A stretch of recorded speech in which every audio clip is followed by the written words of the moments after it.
Good morning, students. Today we will start business study of class 12th. So, we will start our unit 9, that is financial management. In our previous lecture, we have covered about meaning of financial management.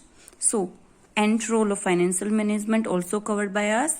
So, today we will start objective of financial management. यानी कि किसी भी financial management का objective क्या है, उद्देश्य क्या है, क्यों हम मैनेज करते हैं, फाइनेंस मैनेजमेंट क्यों जरूरी है आपका, आज हम वो जानेंगे. हमें दे रखा है the only objective of financial management is wealth maximisation. यानी कि हर एक बिजनेस जो भी है आपका उसमें वो फाइनेंस मैनेजमेंट क्यों करता है, क्योंकि उसको क्या है, अपनी वेल्थ को मैक्सिमाइज करना है. यानी कि जो भी उसकी वेल्थ है उस कंपनी की, उसको क्या है वो मैक्सिमाइज करना चाहता है, उसको बढ़ाना चाहता है पास में. इसके लिए क्या करता है अपना वो फाइनेंस मैनेजमेंट करता है. आगे हम देखते हैं वेल्थ आपका मैक्सिमाइजेशन क्या होता है. Wealth maximisation means to increase the capital invested in the business by share holder which is done by following. यानी कि वेल्थ मैक्सिमाइजेशन क्या होता है कि जिसमें हम इंक्रीज करते हैं अपने बिजनेस की कैपिटल को जो कि शेयर होल्डर ने इन्वेस्ट की है. अब वो हम कैसे कर सकते हैं, ऑप्टिमम इन्वेस्टमेंट डिसीजन लेके, यानी कि उनके द्वारा जो हमें पैसा प्राप्त हुआ है उसको हम कहाँ इन्वेस्ट करें, तो हमारे पास में उसको ऑप्टिमम आपका इन्वेस्टमेंट डिसीजन हम लेंगे. फिर आपका ऑप्टिमम फाइनेंस डिसीजन हम लेंगे और थर्ड आपका रहेगा ऑप्टिमम डिविडेंड डिसीजन. एक एक करके हम इनके बारे में आगे जानेंगे. अभी हम बात करते हैं ऑब्जेक्टिव क्या है. ऑब्जेक्टिव क्या है फाइनेंशियल मैनेजमेंट का, वो क्या होता है, डायरेक्टली रिलेटेड होता है वो फैक्ट से आपका में, जो कि क्या है कोई भी कंपनी आपका में, यानी कि जो कंपनी के मैनेजर होते हैं उनके माइंड में होता है उनके फाइनेंस के रिगार्डिंग कि वो कैसे डिसीजन लेने वाले हैं, इनकी उस फाइनेंस को वो कैसे यूज करने वाले हैं ताकि जिससे क्या है कंपनी की ग्रोथ बढ़ सके आपका में. तो उसके लिए वो क्या डिसीजन लेते हैं वो सब कुछ आपका इसके अंदर गिवन होता है. नेमली क्या होता है आपका इसमें, इन्वेस्टमेंट डिसीजन लेंगे, यानी कि उसको कहाँ हम इन्वेस्ट करने वाले हैं, किस तरीके से, यानी कि हम कितना रुपया रॉ मटेरियल में लगाएंगे, कितना हम मशीनरी के अंदर खर्च करेंगे, कितना हम मैन पावर को बढ़ाने में यूज करेंगे, तो उसको हम प्रॉपरली इन्वेस्टमेंट कैसे करेंगे.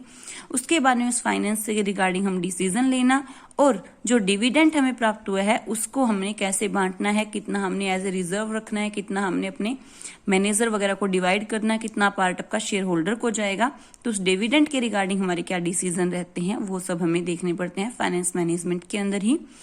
Obviously he should concentrated on serving the interest of the owner of the business to maximum extend. यानी कि उसमें क्या होता है, मेन जो ओनर होता है उसका मेन क्या होता है कि वो अपने बिजनेस को क्या है मैक्सिमम एक्सटेंड कर सके, यानी कि जितना वो बढ़ा सकता है उतना वो बढ़ाने की कोशिश करता है, क्योंकि जितना बिजनेस बढ़ेगा उतना ही क्या है आपका इसमें आपका प्रॉफिट बढ़ेगा, उतना प्रॉफिट बढ़ेगा उतना ही क्या है आपके लिए हर एक का, क्योंकि हर एक का मोटो तो प्रॉफिट बनाना ही होता है बिजनेस का. सो आगे हम देखते हैं कि कैसे आपका इसमें और कैसे वो अपनी वेल्थ को फिर आपका इसमें मैक्सिमाइज करता है शेयर होल्डर के द्वारा.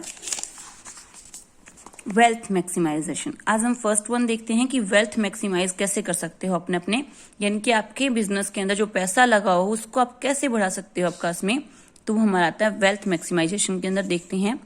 According to this approach owners interest can be best serve the wealth maximisation and this is the real objective financial management. की फाइनेंस मैनेजमेंट का रियल ऑब्जेक्टिव ये होता है कि वो किस तरीके से अपने बिजनेस में लगे हुए पैसे को बढ़ाए, कैसे उस वेल्थ को वो मैक्सिमाइज करे.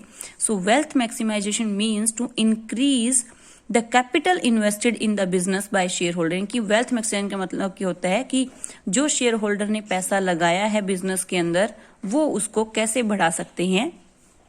अब इस चीज को हम थोड़ा डिटेल में देखते हैं कि क्या कहने की कोशिश कर रहा है कि वेल्थ मैक्सिमाइजेशन का मतलब होता है कि जो शेयर होल्डर ने जो पैसा इन्वेस्ट किया है उसकी वैल्यू को हम कैसे बढ़ाएं. ऑब्वियस सी बात है, जितने भी शेयर होल्डर हैं वो भी तो यही चाहते हैं कि उनका पैसा बढ़े, उनको कुछ एक्स्ट्रा जितना उन्होंने इन्वेस्ट किया है उससे कुछ एक्स्ट्रा ही उनको रिसीव हो. इसी वजह से तो वो क्या करते हैं, बिजनेस के अंदर अपना पैसा लगाते हैं. अब वो कैसे बढ़ेगी, उसकी वैल्यू को बढ़ाना. मनी उन्होंने इतना ही इन्वेस्ट किया है लेकिन अब उसकी वैल्यू को बढ़ा करके वो कुछ चाहते हैं कि उनकी वैल्यू जब वो वापस उनको मिले तो उसी कुछ वैल्यू में इंक्रीमेंट उनको देखने को मिले. तो हम देखते हैं market price of the share in this index of capital invested. इसमें हम कहते हैं कि हमारा जो मार्केट प्राइस क्या है पर शेयर का वो आपका क्या होता है हमारी कैपिटल इन्वेस्ट के अकॉर्डिंग देखते हैं. If the market price of A share increase, अगर मार्केट प्राइस बढ़ता है किसी भी शेयर का तो हम कह सकते हैं आपका इसमें कि उसकी क्या है, कैपिटल इन्वेस्टेड की गई है वो क्या है आपका इसमें अप्रिशिएटेड है आपका इसमें, इनकी बड़े हैं आपका इसमें। सो शेयर होल्डर भी अप्रिशिएट होते हैं उस वजह कि उनको लगता है कि उनका पैसा बढ़ रहा है। अगर आपका इसमें फॉल होती है तो इससे क्या होता है आपका इसमें आपकी एडवर्स इफेक्ट पड़ता है आपकी वेल्थ के ऊपर। अब हम कैसे निकालते हैं जरा देखते हैं। वेल्थ हम कैसे निकालेंगे शेयर होल्डर की, तो हम कहते हैं शेयर होल्डर करंट वेल्थ कैसे निकलेंगे कंपनी में, तो जितने नंबर ऑफ शेयर हैं उनको मल्टीप्लाई करेंगे मार्केट आपका इसमें प्राइस क्या है उस शेयर का, इनकी मार्केट वैल्यू पर शेयर। तो अब देखते हैं कैसे क्या करना चाह रहा है। हमें एक एग्जांपल दे रखा है कि एक पर्सन ने क्या है 100 शेयर ले रखे हैं किसी कंपनी की और उनका रेट भी कितना है पर शेयर, उनका 100 रुपीज रेट है। 100 शेयर लिए हैं, 100 रुपए का एक शेयर है, यानी कि उसने कितने रुपए लगाए हैं 10,000 रुपए।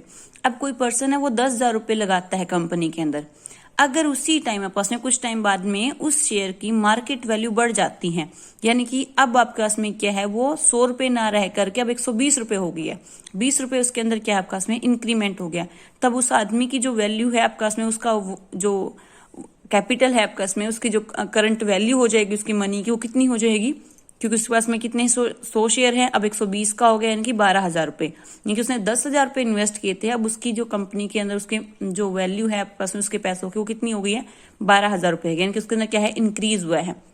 अगर जब भी कंपनी के शेयर्स के अंदर कुछ भी इंक्रीज होता है तो लोग क्या करते हैं उसको, लोगों को लगता है कि हाँ अब तो और भी पैसे बनेंगे और भी पैसे, इसी वजह से क्या है लोग अट्रैक्ट होते हैं और वो क्या करते हैं फिर अपना और मनी लगाते हैं शेयर्स के अंदर।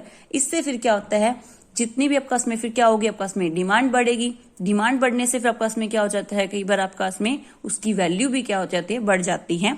सो आगे हम देखते हैं अगर इसी के उल्टा हो जाए, यानी कि उसकी क्या है मार्केट वैल्यू गिर जाए किसी भी कारण, अब उसकी वैल्यू क्या है 100 रुपए की बजाय 80 रुपए हो जाए, तो अब उसी उस जो इंसान है जिसने आपका में 100 शेयर ले रखे हैं, 80 का एक शेयर होता है, यानी कि 8,000 रुपए उसने लगाए थे 10,000 रुपए, अब उसके कितने हो गए 8,000 रुपए। इससे क्या होगा आपस में डिक्रीज होता है। ऐसे के अंदर क्या है कंपनी, वो ऐसे के अंदर क्या होता है लोग क्या होता है उस कंपनी से पीछे उठते हैं, भी हाँ इसकी तो मार्केट वैल्यू गिर रही है, इनकी इसमें तो हम अगर पैसे लगाते हैं तो हमारे पैसे की वैल्यू जो है आपका में वो कम होती जा रही है बढ़ने के बजाय। तो हर कोई इंसान क्या है जहां पे उनको बढ़ा हुआ दिखता है आपस में, या फिर जहां पे उनको लगता है कि यहाँ हमें प्रॉफिट होने के चांस है, वो अपनी मनी को वहीं इन्वेस्ट करता है। तो ये आपके है कि कैसे आपका हम उसकी वेल्थ को मैक्सिमाइज, कैसे हम उसकी वेल्थ को बढ़ा सकते हैं। तो कंपनी को अपने ऑब्जेक्टिव अपने काम इस तरीके से करने चाहिए कि हर बार क्या है उसकी मार्केट वैल्यू बढ़े, कि लोग उसके अंदर और इंटरेस्टेड हों। ऐसा ना सोचे कि हमारा पैसा इस कंपनी के अंदर लगा दे तो वो डूब जाएगा पास में।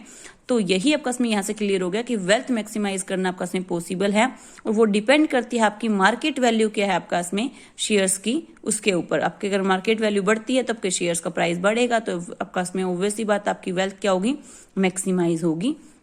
आगे हमें दे रखा है आपका में कि इसके अंदर कुछ एक क्वेश्चंस के आंसर देने पड़ते हैं। फाइनेंस डिसीजन लेते हैं, हमें ये देखना पड़ता है, माइंड में हमें ये क्वेश्चंस रखने पड़ते हैं कि कैसे होगा ऑप्टिमाइज, कैसे करें हम इन्वेस्टमेंट डिसीजन को, यानी कि जहां पर हमने अपनी इन्वेस्टमेंट की है उसके लिए हमने क्या डिसीजन लिए हैं, किस कहां से कौन सी इन्वेस्टमेंट के अंदर हमें ज्यादा हमारे लिए वो प्रॉफिटेबल होने वाली है हमारे वो डिसीजन। सेकंड हमें दे रखा है ऑप्टिमम करते हैं हम अपने फाइनेंस डिसीजन को, फाइनेंशियल डिसीजन हमारी क्या है उसको ऑप्टिमाइज करते हैं हम। इट मीन्स इसके अंदर हम क्या देखते हैं आपका में कि हमारी डेप्ट कैपिटल कितनी है और हमारी शेयर कैपिटल कितनी है आपका में, तो मिनिमम कॉस्ट आपका में क्या रहेगी उसके अकॉर्डिंग वो हम देखते हैं। थर्ड में दे रखा है ऑप्टिमम डिविडेंड डिसीजन, कि हमारे पास में जो डिविडेंड है उसको हम किस तरीके से बांटे, यानी कि कंपनी को प्रॉफिट हुआ है उसको उसने किस तरीके से बांटा है, यानी कि कितना पैसा उन्होंने क्या है शेयर होल्डर्स को दिया है ताकि वो भी शेयर सेटिस्फाई हो जाए, और कितना पैसा कंपनी फ्यूचर के लिए पास में अपनी फ्यूचर रिक्वायरमेंट के लिए कितना पैसा अपना एज ए रिजर्व रखती है, जर्नल रिजर्व के रूप में रखती है, पास में कैपिटल रिजर्व के रूप में कितना पैसा रखती है, यानी कि उसके पास में जो एक्स्ट्रा मनी आ रही है, ऐसा प्रॉफिट हुआ है उसको, तो उसको किस हिसाब से वो डिवाइड करेगी, वो सब चीजें भी आपकी देखनी पड़ती हैं। So decision taking in the above manner, अपने जो ऊपर वाले दिए हैं तीनों चीज, जिसमें जो हम डिसीजन लेते हैं वो आपकी क्या है फाइनेंशियल पोजीशन को दिखाता है, और इसके अंदर क्या आपका इसमें पॉजिटिव इफेक्ट पड़ता है मार्केट के ऊपर, कि पता है उनको कि वो अच्छे से यूटिलाइज करें चीजों को, तो ऑब्वियस ही बात है उन कंपनी के शेयर की मार्केट वैल्यू हमेशा बढ़ती है, और इसी चीज को हम बोलते हैं वेल्थ मैक्सिमाइजेशन।